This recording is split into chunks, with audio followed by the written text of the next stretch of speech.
আসসালামু আলাইকুম। রুই মাছের আলু ঝোলের তরকারি দিয়ে অনায়াসে 2 প্লেট ভাত খাওয়া যায় এবং খুবই তৃপ্তি পাওয়া যায়। তো আজকে আমি ঠিক রুই মাছ নিয়ে নিয়েছি। এখানে আমি 5 পিস নিয়ে নিয়েছি। তো আমাদের ঘরে মানুষ খুব বেশি একজন নেই।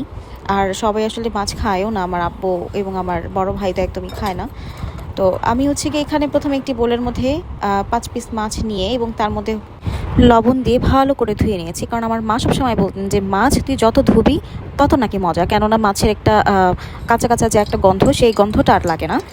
আর এর জন্য আমি খুব ভালো করে ধুয়ে নিয়েছি, নাহলে 4 থেকে 5 বার করে আমি ধুয়ে নিয়েছি। তো এখানে আমি হলুদ, মরিচ, সব ধরনের মশলা, লবণ দিয়ে এবং এটাকে ভালো করে ভেজে নিয়েছি। তো এটা হচ্ছে আমার খুবই পুরনো একটা কড়াই, যেটা কিনা যত ধরনের ভাজাভুজি আছে সব কিছু এই কড়াইতেই করা হয় এবং এটাতে কোনো কিছু লাগেও না।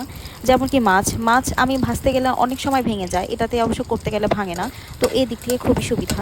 এরপর আমি আরেকটি কড়াইতে তেল গরম করে তার মধ্যে 1.5 কাপ পেঁয়াজ দিয়ে দিয়েছি এবং এটাকে ভালো করে নরম করার পরে হলুদ দিয়ে দিব। হলুদটাকে ভালো মতো ভেজে নিব, কেননা হলুদে কিন্তু এটা কাঁচা কাঁচা গন্ধ আসে। এবং তার মধ্যে আমি আদা রসুনও ভালো করে ভেজে নিয়েছি তেলের মধ্যে।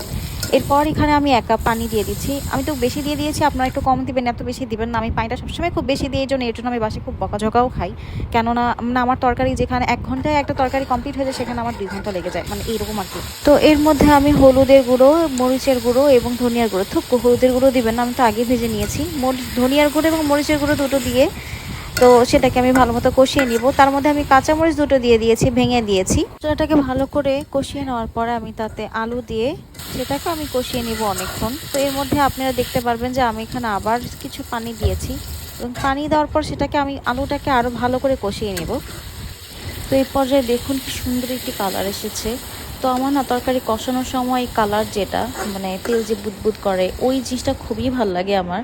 তো তার মধ্যে আমার দেখুন আমি 1.5 কাপ পানি দিয়ে দিয়েছি এবং তার মধ্যে হচ্ছে আমি 3 পিস মাছ দিয়ে দিয়েছি, কেননা আমার ছোটো ভাই ভাজা মাছ খুব পছন্দ করে, এর জন্য আমি 2 পিস মাছ এক্সট্রাভাবে রেখে দিয়েছি, আর 3 পিস আমি আর আমার মা খাবো। এরপর 2-3টা বলক আসার পরে আমি সেটাকে নামিয়ে ফেলবো এবং দেখুন তরকারিটা দেখতেই খুব লোভনীয় মনে হচ্ছে। আর তরকারিতে আমি সবসময় আলু বেশি দিই, কেননা আমার আলু খুবই খুবই খুবই পছন্দের। তো আজকের মতো এই পর্যন্তই। আল্লাহ হাফেজ।